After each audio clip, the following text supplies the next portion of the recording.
Recorded Books presents Dawn of Grace by Jill Eileen Smith. Narrated by Leah Horowitz. Part 1. From Luke chapter 8, verses 1 to 3. The 12 were with him, and also some women who had been cured of evil spirits and diseases: Mary, called Magdalene, from whom 7 demons had come out; Joanna, the wife of Chiusa, the manager of Herod's household; Susanna, and many others. Prologue. A.D. 21.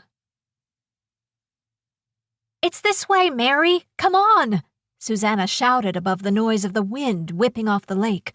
Her long legs had already carried her several paces ahead of me. I couldn't keep up with her with the storm coming, no matter how hard I tried. "I'm hurrying!" I yelled, the wind whisking my words from me. I placed a hand on my head to keep my scarf from flying away, lifted my robe with the other hand, and ran harder.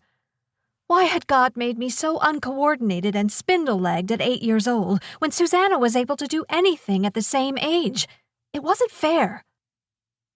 "Why do we have to run?" I stopped, bracing against a sudden gust. The waves of the Sea of Galilee churned a short distance from us, and the wind forced me to catch my breath. Susanna stopped and waited. I half ran to meet her. "Why did we have to come today? I want to go back." I shivered at the dark sky. Thunder rumbled. I raced ahead to the copse of trees and clung to one of the trunks. "Stop worrying. It's just a little wind. Besides, if it's still there, it will protect us." Susanna gave me one of her know-it-all looks. "If what's still there? I don't like this, Susanna. What are you talking about?" "Stay there while I look for it," she said around a mouthful of scarf the wind had shoved across her face. I laughed at how she looked, but she didn't pay me any mind. She knelt in the dirt near the palm tree next to mine and began digging. The sprinkle of raindrops reached me through the trees, and I smelled the fresh earth mingling with the fishy scents of the sea. I loved watching the sea when it was calm, but I feared its unpredictable, violent waves. I wanted to go home. "Here it is!" Susanna pulled a small object from the ground, brushed it off, and held it up. "It's a figure of one of the gods." The gods? I stared at it, and my heart pounded. Abba's voice quoted the Torah in my mind. "You shall have no other gods before me." "You shouldn't have that," I whispered. Susanna gave me a strange look. "Don't act so silly, Mary. It's only a carved stone. I found it at the water's edge near the rushes the other day and buried it until I found a place to keep it at home. Come on." I didn't move, despite my intense longing to run. What if it's real?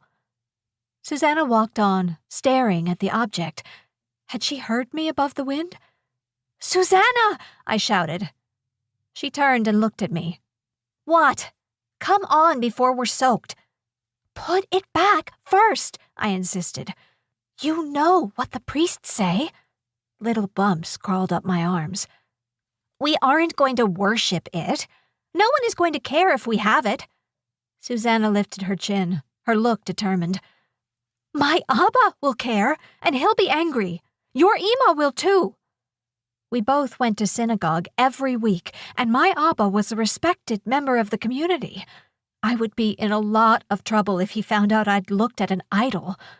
But Susanna's Abba was Greek, though her Ima was Jewish.